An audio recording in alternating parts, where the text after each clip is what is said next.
In state space representation, the eigenvalues of matrix A are just the force of the system. So with transfer function model, we use the terminology false, while for state space model, we use the terminology eigenvalues. And they are the same if we convert state space model to transfer function model, provided that there is no for zero calculation. So for the analysis of our stability using state space model, we can use the S-plane. So if we have at least one eigenvalue on the positive side of the S-plane, then the system is unstable because it falls on the region of instability.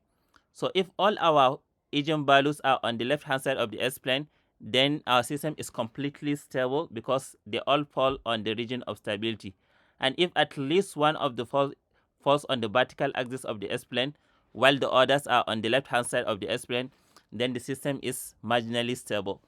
So for example, if we are asked to determine the stability analysis of this system, so as a solution, we have to use the characteristics equation, which is defined as the determinant of lambda I minus A is equal to 0, where lambda is just the eigenvalues.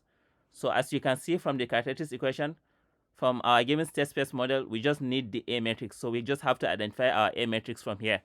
So our A matrix is just this, and substituting it into 1 will end up with this equation. So as you can see, I made use of a 2 by 2 identity matrix because I am dealing with a second order system. Had it been it is a third order system, I have to use a 3 by 3 identity matrix. So solving this equation, I will have this equation, and now all I need to find is the determinant, as you can see from these straight lines. So determinant is just lambda plus 5 times lambda plus 2 minus 2 times 1, which is just plus 2. So I will end up with this equation, and opening up the bracket, I will have this equation. So I just need to factorize, and factorizing will lead me to lambda plus 4 into lambda plus 3 is equal to 0. So my eigenvalues will just be minus 4 and minus 3. And as a conclusion of my stability, since both lambda 1 and lambda 2 are negative, and they all fall on the region of stability, as we can see from here, so it means my system is completely stable. So I can do all this calculation in MATLAB with a single line of code. So let us go to MATLAB and see. So here we are in MATLAB. I just have to write my A matrix: minus 5, 2, minus 1, and minus 2.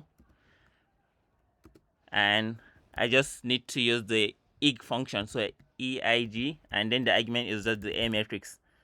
And then I will have my two eigenvalues, minus 4 and minus 3. If you want to learn 5 methods for analyzing the stability in MATLAB, watch the video on the screen. Please like and subscribe to the channel. Thank you for watching.